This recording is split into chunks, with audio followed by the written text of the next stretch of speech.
الرحمن الرحیم الحمدللہ۔ آج ہماری تلاوت کا آغاز 18ویں پارے سے سورہ مؤمنون۔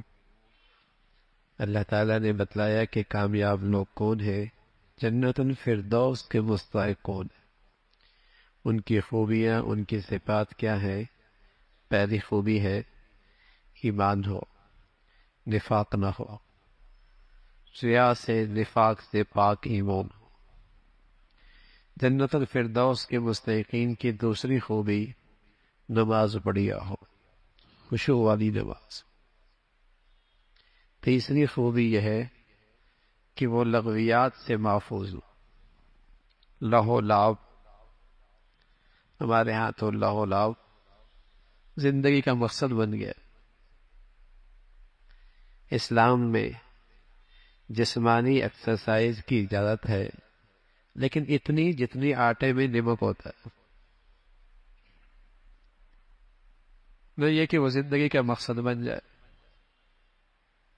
کیا بچے، کیا بوڑھے، کیا آنکھوں والے، کیا بینا، کیا مرد، کیا عورت، تماشا یہی رہ گیا۔ ایمان والوں کی خوبی ہے لغویات سے محفوظ رہتے، فضول جس کا نہ دنیا نہ آخرت کا فائدہ۔ چوتھی خوبی زکوٰۃ دیتے، یعنی حقوق اللہ کا بھی خیال رکھتے ہیں، حقوق العباد کا بھی خیال رکھتے ہیں۔ پاک دامن ہے، پاک دامن، عہد کرتے ہیں تو پورا کرتے ہیں، امانتوں کی حفاظت کرتے ہیں۔ صرف نماز نہیں پڑھتے، نماز پورے آداب اور شرائط کے ساتھ پڑھتے ہیں، وقت کے ساتھ پڑھتے ہیں، جماعت کے ساتھ پڑھتے ہیں، مسجد میں پڑھتے ہیں، پورے آداب کے اس ساتھ نماز کی حفاظت کرتے ہیں۔ فرمایا یہ خوبیاں ہیں جنت الفردوس میں جانے والوں کی، یہ ان کی خوبیاں ہیں۔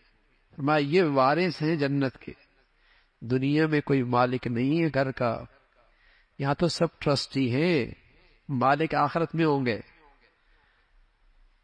یہاں سب ٹرسٹی ہے۔ مالک دنیا جب چاہے گا شفٹنگ کرنی پڑے گی، لیکن جسے وہ گھر مل گیا مالک بن جائے گا، کبھی وہاں سے شفٹنگ نہیں ہو، اس کا اللہ مالک بنا دے۔ یہاں تو سب کرائے پہ ہیں، پہلے ابا رہتے تھے اب بیٹا رہتا ہے، پہلے دادا رہتے تھے اب پوتا رہتا ہے، یہاں تو شفٹنگ ہو رہی ہے۔ اولئک هم الوارثون، وہ جو جنت الفردوس ملے گے اس کا مالک بنا دیں گے اللہ، پھر وہاں سے شفٹنگ نہیں ہو۔ یہ کیوں کر ہوگا؟ فرمایا ہاں ہوگا، جس اللہ نے انسان کو پیدا فرمایا ایک نطفے سے، اور پھر اس کے اندر مختلف ادوار اور مختلف کیفیات، اور پھر اس کے اندر زندگی پیدا کی، اس اللہ کے لیے کیا مشکل ہے؟ پھر حضرت نوح علیہ السلام کا تذکرہ، ان کی توحید کی دعوت، قوم کا انکار، قوم کا مذاق اڑانا، پھر اللہ کی طرف سے آیا ہوا عذاب جس سے وہ ساری قوم غرق ہو گئی، ایمان والے محفوظ ہو گئے۔ پھر کے بعد دیگری انبیاء آتے رہے اور اللہ کی توحید کا پیغام سناتے رہے۔ ہارون، موسیٰ علیہ السلام بھی فرعون کے پاس آئے، ان کے لو لشکر نے تکبر کا مظاہرہ کیا۔ اللہ نے اپنے پیغمبروں کے واسطے سے پوری امت کو تلقین فرمائی ہے، حلال کھانا، حلال، حلال کی اپنی برکتیں ہیں، نیکی کے جذبات پیدا ہوتے ہیں، حرام کی اپنی نحوست ہے، گندگی کے جراثیم پیدا ہوتے، گناہوں کے جراثیم پیدا ہوتے۔ حلال کھانا، حلال کھاؤ گے تو نیکی کرنا آسان ہو جائے گی، حرام کھاؤ گے تو نیکی کی توفیق چھن جائے گی۔ حرام مال اور حرام مال سے پرورش جسم وہ جہنم کا زیادہ مستحق ہوتا ہے، حلال اور پاکیزہ کھانے والا جو نیکیوں پہ کھڑا کر دے وہ جنت کا مستحق بنا دیتا۔ ہر نبی کے پیروکار آپس میں نفرتوں کا شکار ہوئے، ٹکڑوں میں تقسیم ہو گئے جب نبی کی تعلیمات کو چھوڑ دیا۔ قوم تقسیم اسی وقت ہوتی ہے، فرقوں میں ہو یا گروہوں میں ہو یا جماعتوں میں ہو یا زبان کی بنیاد پر ہو یا علاقیت کی بنیاد پر ہو، جب نبی کی تعلیمات کو چھوڑتی، ورنہ نبی کی تعلیم تو انسانیت کو اکٹھا کرتی، امت کو بھائی چارے کی فضا میں، بھائی چارے کی خوبصورت لڑی میں پرو دیتی ہے۔ جب بھی یہ امت ٹوٹتی ہے، انسانیت ٹوٹتی ہے، پیغمبر کی تعلیمات سے دور ہونے کی وجہ سے ٹوٹتی ہے. پھر نئے نئے بت تراشے دی جاتے، فرقہ، زبان، علاقہ، وطن، سیاسی جماعت، نفرتوں کی آگ لگتی ہے. پھر یہ نئے بت ہوتے. جب تعلیمات نبوی چھوڑی جاتی ہے تو پھر نفرتوں کا شکار ہو. اس کا تذکرہ فرمایا اگر حق ان باطل پرستوں کے پیچھے چل پڑے تو دنیا میں فساد برپا ہو جائے.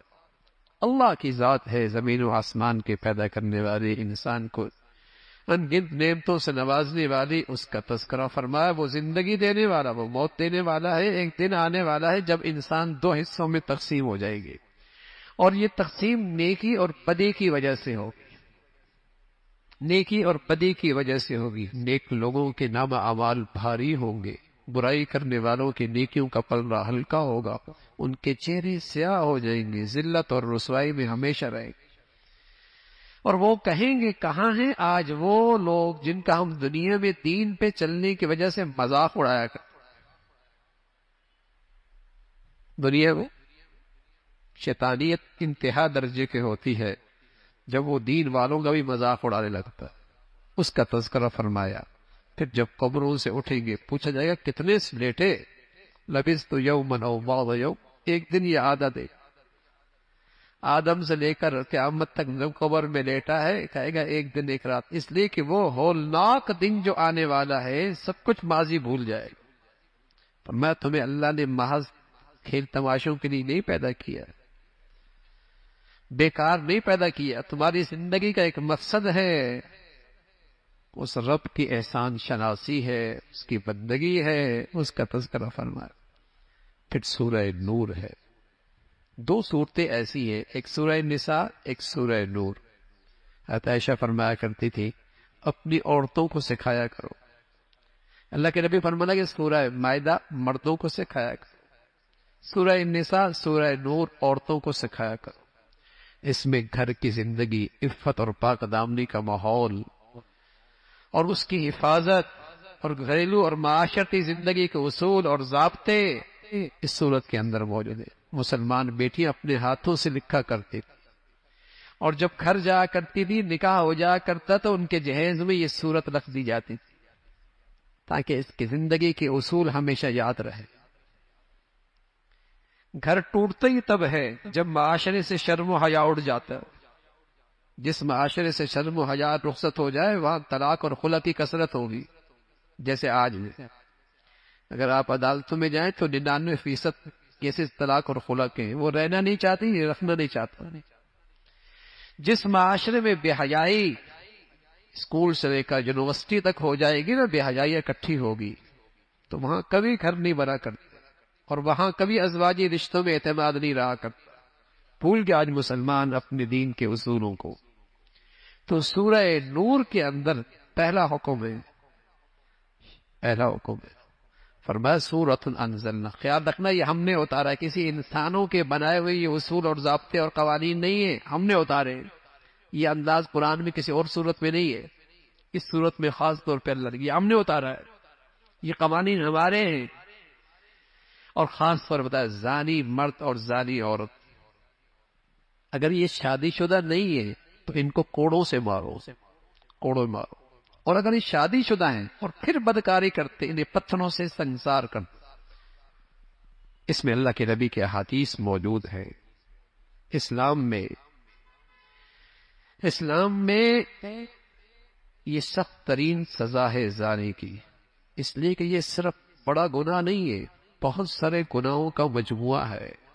بہت سارے قتل کے پیچھے جائیں گے تو آپ کو یہی گندگی نظر آئے گی. بلکہ جس قتل میں درندگی زیادہ ہوگی اس کے پیچھے آپ کو زنا نظر آئے گا. جس قتل کے اندر درندگی زیادہ ہوگی آپ کو اس کے پیچھے زنا نظر آئے گا.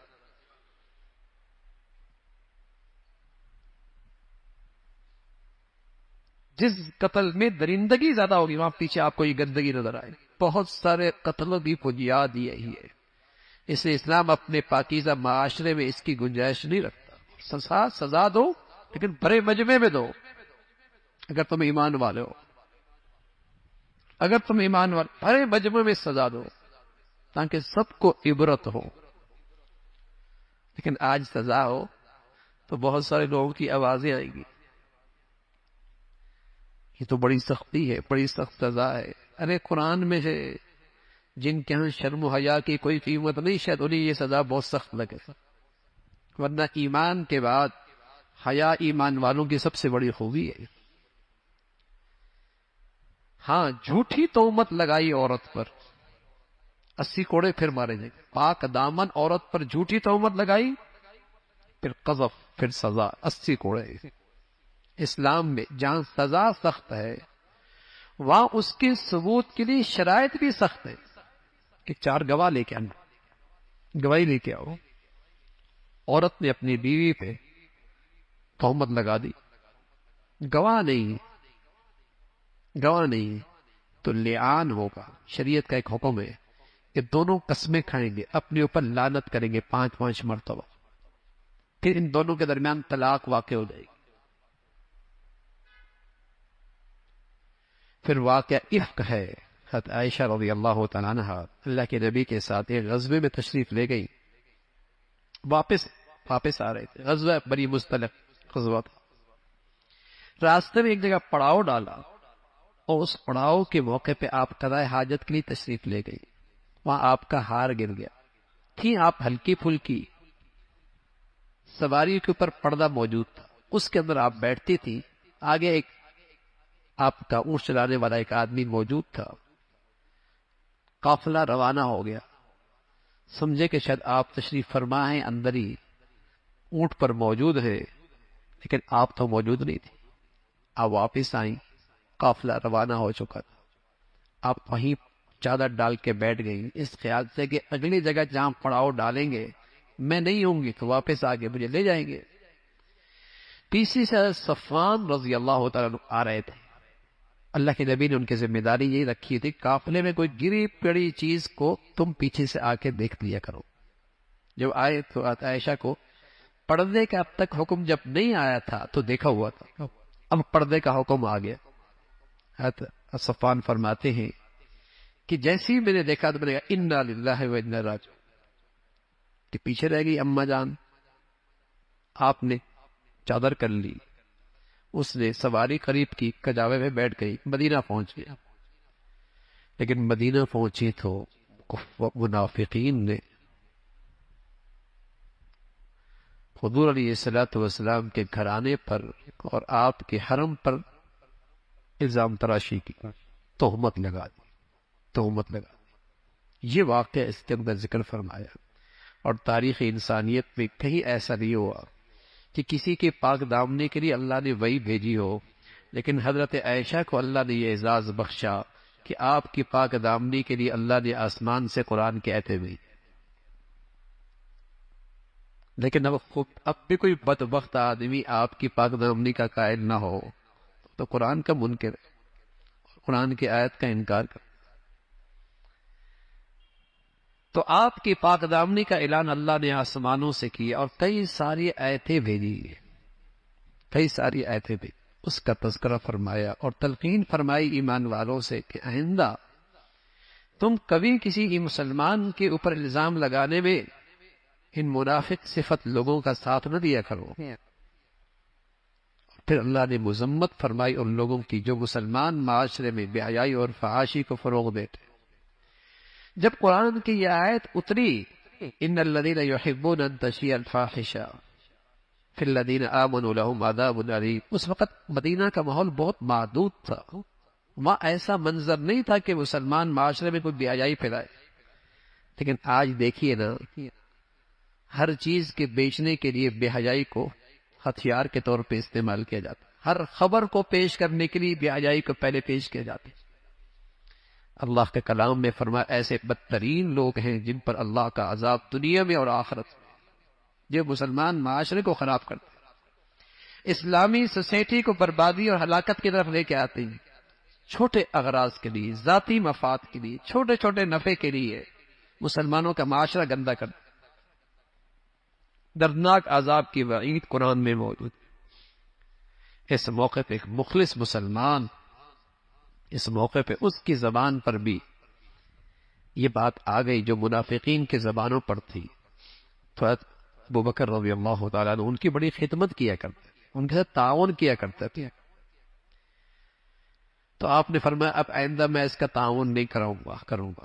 تو اللہ رب العزت کی طرف سے آیت ہے تم تو بڑے آدمی ہو، جب میں نے معاف کر دیا ہے تم بھی معاف کر دو. کیا تم نہیں چاہتے کہ اللہ تمہیں جلدی معاف فرما دے؟ حضرت صدیق فرمانے گئے اللہ میں چاہتا ہوں آپ میری جلدی معافی فرما دے، میں نے بھی معاف کر دیا. اور پہلے سے بڑھ کر اس کے ساتھ تعاون کرنے لگ گئے، اس کے ساتھ مدد کرنے لگے. پھر فرمایا حضرت عائشہ کو دیکھنا ہے تو آپ کے شوہر محمد رسول اللہ کو دیکھ. گندے لوگ گندی عورتوں کے لیے، اور گندی عورتیں گندے مردوں کے لیے، اور پاکیزہ ہستیاں پاکیزہ عورتوں کے لیے، اور پاکیزہ عورتیں پاکیزہ مردوں کے لیے اس کا تذکرہ فرمایا. اور شرم و حیا اور عفت اور پاک دامنی کے متعلق ایک اصول دیا، جب کسی گھر میں داخل ہو تو اجازت لے کے داخل ہو، اجازت داخل. نجی زندگی کا تحفظ اسلام کرتا ہے. اسلام تحفظ کرتا ہے کہ جہاں کہیں جاؤ، کوئی خلوت میں ہو، تنہائی میں ہو، تو پہلے اجازت لو. اجازت لیے بغیر اندر نہ جاؤ. پرائیویسی آج دنیا میں اس کے بڑے تذکرے چلتے ہیں، لیکن اس کا اصول اسلام نے بتایا ہے اور اس کا تحفظ اسلام نے کیا. لیکن اب تو لوگ تلاش کرتے ہیں اس کے موبائل میں کون کون سے میسج آئے ہوئی، اس کے پاس کون کون سا پیغام آیا ہوا ہے. یہ زیادتی ہے یار، یہ ظلم ہے. اسلام اس کی اجازت نہیں دیتا. آج کسی کی خلوت تنہائی محفوظ نہیں رہی، سب غیر محفوظ ہو گئے. اسلام نے تحفظ دیا اجازت لے کر. ہو سکتا ہے کچھ لکھ رہا ہو اور تمہیں نہیں دکھانا چاہ رہا، ہو سکتا ہے وہ ایسی حالت میں ہو کہ تمہیں نہیں چاہتا کہ وہ اس حال میں تم اسے دیکھو. پرائیویسی ہے، اور تم اس کے لیے، اس کی نجی زندگی کے لیے خطرہ نہ بنو. اجازت لے کے داخل. پھر عفت اور پاک دامنی کا ایک اور اصول بتایا. ایمان والو نظریں نیچے رکھو، اس سے تم پاک دامن رہو گے. پاک دامنی کے لیے تمہارے لیے آسانی ہو، اس لیے کہ اگر نظریں آوارہ ہو جائے تو دل آوارہ ہو جاتا ہے، پھر شرمگاہوں کی حفاظت مشکل ہو جاتی ہے. اسلام نے شرمگاہ کی حفاظت کے لیے پہلے نظروں پہ پہرا ڈالا ہے. نظریں جھکا لو. اور صرف مردوں سے نہیں کہا، عورتوں سے بھی خاص طور پہ خطاب کی. حالانکہ نماز کی بات آئی تو صرف مردوں سے خطاب کیا، زکوٰۃ کی بات آئی تو صرف مردوں سے خطاب کیا. عورتیں اس کے ماتحت داخل ہیں، لیکن جب عفت اور پاک دامنی کی بات آئی تو مردوں سے الگ خطاب کیا، عورتوں سے الگ خطاب کیا. جس حکم کو اللہ اور اللہ کا کلام اتنی تلقین کے ساتھ کر رہا ہے، آج مسلمانوں نے اس کے ساتھ کیا سلوک کیا ہے؟ آج مسلمانوں کی زندگی میں اور معاشرے میں اس کا کیا حال ہے؟ مسلمانوں کے تعلیمی اداروں میں کیا حال ہے؟ فرما کر یہ عورت اپنی زیب و زینت صرف اپنے محرم مردوں کے سامنے ظاہر کر سکتی ہے، غیر محرموں کے سامنے اپنی زیب و زینت نہیں. زیب و زینت میں چہرہ بھی آتا ہے، اور زیب و زینت میں چھاتی بھی آتی ہے، زیب و زینت میں بال بھی آتی ہے. یہ سب زیب و زینت میں آتی ہے. یہ خوبصورتی ہے. کوئی گنجی عورت ہوتی ہے؟ آپ اپنے بیٹے کا رشتہ چہرہ دیکھے بغیر کرتے ہیں؟ یہ خوبصورتی ہے نا عورت کی. تو یہ خوبصورتی کو اجنبی مردوں کے سامنے ظاہر نہ کرو، حرام ہے، فتنہ ہے. لیکن آج اسلام کا یہ حکم مسلمانوں میں بھی نہیں رہا. نماز پڑھ لے گی اور یہ حاجی بن جائے گا، روزہ رکھ لے گا، لیکن جس حکم کو آج معاشرے نے چھوڑ دیا ہے وہ اچھے خاصے دینداروں نے بھی چھوڑ دیا ہے. تسبیح پڑھ لے گی، وظیفے کر لے گی، پردہ نہیں کرے گی. اور پھر وہ باتیں اچھی لگیں گی جس میں پردہ میں سہولت ہے. چہرے کا تھوڑی پردہ ہوتا ہے. تو آپ جو اپنے بچوں بچیوں کا رشتہ کرتے ہیں تو سب سے پہلے تو آپ چہرہ دیکھتے ہیں. بتائیے نظریں کہاں خراب ہوتی ہیں؟ فتنہ کہاں سے شروع ہوتا ہے؟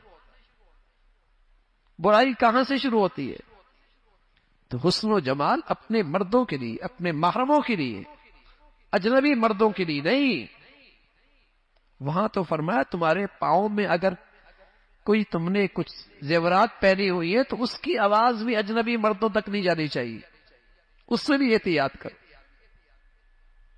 لیکن آج مسلمان معاشرے میں پردہ ختم ہوتا چلے جا رہا، پردہ نہیں رہا، اور نتیجہ کیا ہے؟ نحوست ہے۔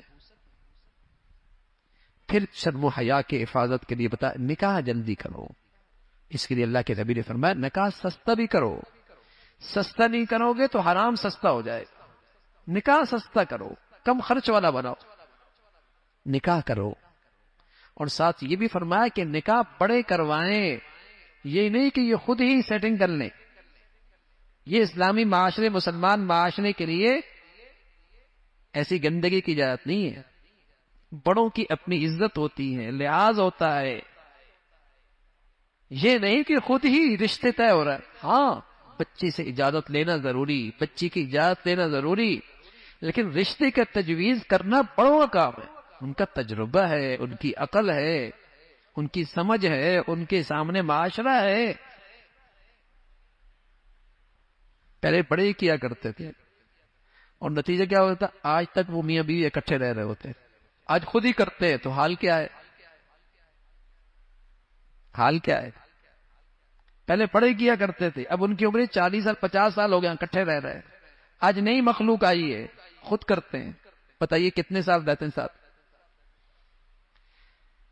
پہلے گھر آباد تھے یا آج زیادہ آباد ہے؟ پہلے زیادہ اعتماد تھا یا آج زیادہ اعتماد ہے؟ پہلے زیادہ محبت ہی تھی یا آج تھی؟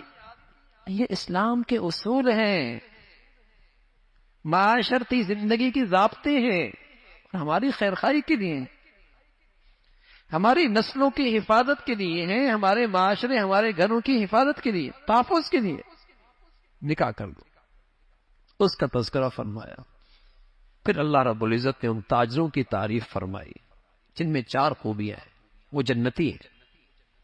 ایک تو تجارت کرتے ہیں لیکن اللہ کو بھولتے نہیں، نماز کا اہتمام کرتے ہیں، زکوٰۃ دیتے ہیں، اور انہیں اللہ کے پاس جانے کی فکر لگی رہی ہے، اللہ کے سامنے حاضری کی فکر نصیب ہے۔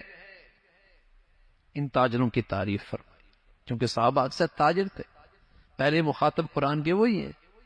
فرمایا ایسے تاجر ہوتے ہیں، زبان تجارت کے بول بول رہی ہے، خود بازار میں کھڑا ہے، لیکن ایسا جوان مرد ہے، یہ قرآن کہتا ہے رجال، یہ باقی جوان مرد ہے، ایسا تاجر کہ بازار میں کھڑا ہے، تجارتی معاملات کر رہا ہے، لین دین کر رہا ہے، لیکن دل اللہ سے غافل نہیں ہے، ڈنڈی نہیں مارے گا، خیانت نہیں کرے گا، ملاوٹ نہیں کرے گا، جھوٹ نہیں بولے گا، غلط بیانی سے کام نہیں، اللہ کو حاضر ناظر سمجھتا ہے۔ ایسے تاجر کی تعریف،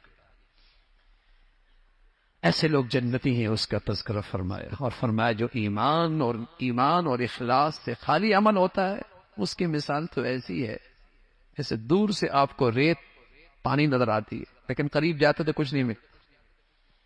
ایسی ایمان اور اخلاص سے خالی عمل کی مثال ایسی ہے، جب وہاں پہنچے گا اللہ کی بارگاہ میں کچھ ہاتھ نہیں آئے گا، اس کا تذکرہ فرمایا۔ پھر ایمان والوں کی 4 خوبیوں کا ذکر فرمایا، فرمایا یہ کامیاب لوگ ہیں، ماضی کے بارے میں اللہ سے ڈرتے ہیں، آئندہ کی زندگی میں محتاط زندگی گزارتے ہیں، اللہ اور اللہ کے رسول کی اطاعت کرتے ہیں، فرمایا یہ کامیاب لوگ۔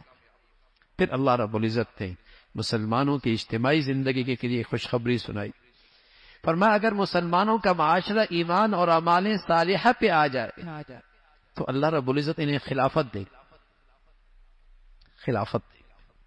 ایمان اور اعمال صالحہ، انفرادی زندگی میں بھی دینداری، اور اجتماعی زندگی کی جو اسلام کے تقاضے ہیں، 3 تقاضے۔ پہلا تقاضا اسلام کی خدمت کے لیے افراد تیار کر، دوسرا تقاضا اسلام کا پیغام کو عام کرنا، پہنچانا، تیسرا اگر کہیں رکاوٹ بنتی ہے تو پھر جہاد۔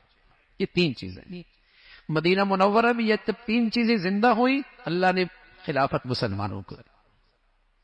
صفہ میں، مدرسے میں افراد تیار ہوتے تھے، افراد سازی ہوتی تھی اس تعلیمی ادارے کے اندر، اور مسلمانوں کا دینی پیغام ہر طرف پھیل رہا تھا، جہاں رکاوٹ تھی وہاں تلوار تھی۔ پھر اللہ نے مسلمانوں کو خلافت، جب تک یہ امت میں یہ چیزیں رہی اللہ نے مسلمانوں کو غلبہ نصیب فرمایا، اور ساتھ فرمایا اگر تم ایسا کرو گے تمہارا خوف امن سے بدل جائے گا اور تمہارا دین دنیا پہ غالب ہو جائے گا۔ پھر ایمان والوں کو تلقین فرمائی، ایمان والو گھر میں داخل ہو تو اجازت لے کے داخل ہو، اور کچھ وقت تو ایسے جو خاص خلوت کے ہوتے ہیں جس سے جسم کے زائد کپڑے اتر جاتے ہیں۔ دوپہر کا وقت ہوتا ہے، عشاء کے بعد کا وقت ہے، فجر سے پہلے کا وقت ہے، آدمی زائد کپڑے اتار دیتا ہے۔ فرمایا ایسے موقع پر تو چھوٹے بچے بھی کمرے میں داخل نہ ہو بغیر اجازت کے۔ اسلام اپنے معاشرے کو پاکیزہ رکھنا چاہتا ہے، صاف ستھری معاشرت رکھنا چاہتا ہے، جہاں کہیں گندگی نہ ہو، بے حیائی نہ ہو، شرم و حیا کا کہیں ہیرا یہ چٹک نہ جائے۔ اجازت لے کے داخل، اور پھر فرمایا ہاں عورتوں پر پردے کی تلقین فرمائی، لیکن ایک استثناء فرمایا ایسی بوڑھی عورت جس سے نکاح کی کوئی امید نہیں، بڑھاپے کے اس حصے پہ چلی گئی، یہ اپنا چہرہ کھول سکتی ہے۔ لیکن فرمایا چہرہ کھول سکتی ہے لیکن یہ بوڑھی انداز میں باہر نکلے، ایسا نہ ہو کہ جوان بن کے باہر نکلے۔ ہاں اب تو ایسا بھی ہوتا ہے، بوڑھی بن کے باہر نکلے، ایسا نہیں کہ جوان بن کے باہر نکلے۔ تو تب یہ چہرے کا پردہ نہیں کر سکتی، نہ کرے کوئی بات نہیں، لیکن فرمایا اگر کر لے تو بہت اچھی بات، اس کی تلقین فرمائی۔ فرمایا گھر میں جب داخل ہو اجازت لے کے داخل ہو، سلام کر کے داخل ہو، اور کسی اہم معاملے میں تمہارا اجتماع ہو، بیٹھے ہو، اور کوئی بڑا تمہارے اندر بیٹھا ہو تو اجازت لے کے جاؤ، یہ ادب ہے، یہ اس مجلس کا ادب ہے اور بیٹھنے والے کا اکرام ہے، اس کا تذکرہ فرمایا۔ پھر سورہ فرقان ہے، قرآن کی عظمت کا تذکرہ ہے، رسول اللہ صلی اللہ علیہ وسلم کی رسالت کا تذکرہ، پھر وہ کفار کے وہی بیہودہ سوال کہ آپ کیسے رسول ہیں، آپ تو کھاتے بھی ہیں، پیتے بھی ہیں، بازار بھی جاتے ہیں، اگر آپ واقعی اللہ کے پیغمبر ہوتے تو کوئی فرشتہ آپ کے ساتھ ہر وقت آپ کے آگے پیچھے چلتا، اور آپ واقعی اللہ کے رسول ہوتے تو بھی آپ کے باغات ہونے چاہیے تھے، آپ کے پاس کوئی زرخیز زمینیں ہونی چاہیے تھی۔ اور میں ہاں اللہ رب العزت کے جو پاس یہ ہے نا، وہ دنیا کی زرخیز زمینوں سے بہت بڑھیا ہے، وہ جنت ہے، اس کا تذکرہ فرمایا۔ پھر جہنم میں اہل جہنم کا تذکرہ فرمایا، کس طریقے سے جہنم میں داخل ہوں گے، اور ان کے معبودان باطلہ بھی جہنم میں داخل ہوں گے، اور ان سے کہا جائے گا کیا تم نے بت پرستی میں انہیں مبتلا کیا؟ وہ کہیں گے اللہ ہماری پناہ، ہم نے انہیں اس راستے پہ نہیں ڈالا، اس کا تذکرہ فرمایا۔ پھر فرمایا ہر رسول دنیا میں آیا ہے، اس کے ساتھ بشری تقاضے لگے ہوئے تھے، ان کے بچے اولاد، ان کے کھانے پینے کی ضروریات تھیں۔ پھر فرمایا صبر کرو، لیکن اللہ رب العزت ہر چیز سے آگاہ ہے، ہر چیز پہ نظر ہے۔ اللہ تعالی عمل کے توفیق نصیب فرمائے۔